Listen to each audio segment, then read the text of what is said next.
Praise the lord. యేసుక్రీస్తు నామమున దేవుడు బహుధైర్యాన్ని మనలో నిత్యము కలుగచేయును గాక.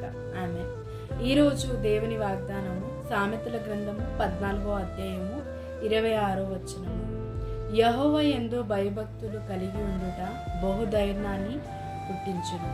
బహుధైర్యము మనకు చాలాసార్లు ఉండనిది ధైర్యమే.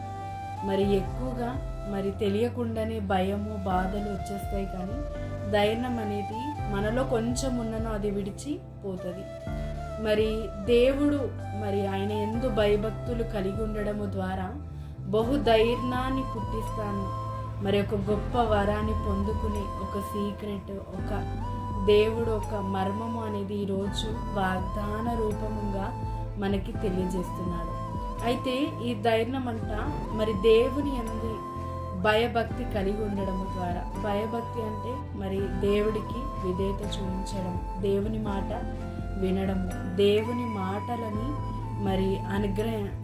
పొందుకోవడము, దేవుడు అనుగ్రహించిన ప్రతి ఆశీర్వాదాన్ని పొందుకోవడం, దేవుని మాట వినడమే బహుధైర్యాన్ని మనకి కలగజేస్తుంది. ఆయన ఎందు ప్రతి విషయములో మనుషులున్నా లేకున్నా వెనుకైనా ముందైనా ఒకేలాగా దేవుడితో మనం సహవాసమే కానీ భయము భక్తితో మనం జీవించినట్లయితే దేవుడు బహుధైర్యాన్ని పుట్టిస్తాడు. ఈ బహుధైర్యము శూన్యంలో కూడా నీకు సమస్తాన్ని కలగజేస్తుంది. ఏమి లేని ఎంటిలో నుంచి కూడా దేవుడు సమస్తాన్ని కలగజేస్తాను అని ఒక ధైర్యాన్ని దేవుడు అనుగ్రహిస్తాడు. ఈ ధైర్యము అనేక నీ జీవితంలో అద్భుతాలు చేయడానికి, ఆశ్చర్య కార్యాలు జరిగించడానికి, నీకేవైతే కావాలి అని అనుకుంటున్నావో వాటన్నిటికీ ధైర్యము విశ్వాసాన్ని కూడా కలగజేస్తుంది. అనేక గొప్ప కార్యాలు నీ జీవితంలో జరుగులాగా ఈ ధైర్యాన్ని దేవుడు నిత్యము నీలో ఉండేలాగా దేవుని యందు నువ్వు దయతో దేవుడి కృప ద్వారా ఆయన యందు భయభక్తులు కలిగి నిత్యము జీవించి ఈ యొక్క ఆశీర్వాదము, ఈ యొక్క వాగ్దానము నీ జీవితంలో నెరవేర్చబడును గాక. ఆమేన్. ప్రార్థించుకుందాం. తండ్రి, యేసుక్రీస్తు నామమున బహుధైర్యము అనే వరాన్ని మాకు దయచేశావు.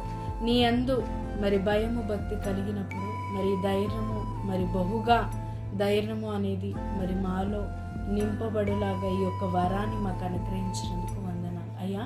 ఈ ధైర్యాన్ని పొందుకుని సామర్థ్యాన్ని నీ యందు భయము భక్తి కలిగి అనేక ఆశ్చర్య కార్యాలు మా జీవితంలో ఉండేలాగా ప్రతి భయాన్ని జయించి ఈ ధైర్యము ద్వారా అనేక పునాదులకి మేము ద్వారము తెరువులాగా నీ కృప దయచేయమని ప్రార్థిస్తున్నాను. తండ్రి, నీ కృప ద్వారా మాకు కలగజేసిన ఈ వాగ్దానాన్ని అందరి జీవితంలో నెరవేర్చమని యేసుక్రీస్తు నామమున ప్రార్థిస్తున్నాము తండ్రి. ఆమేన్.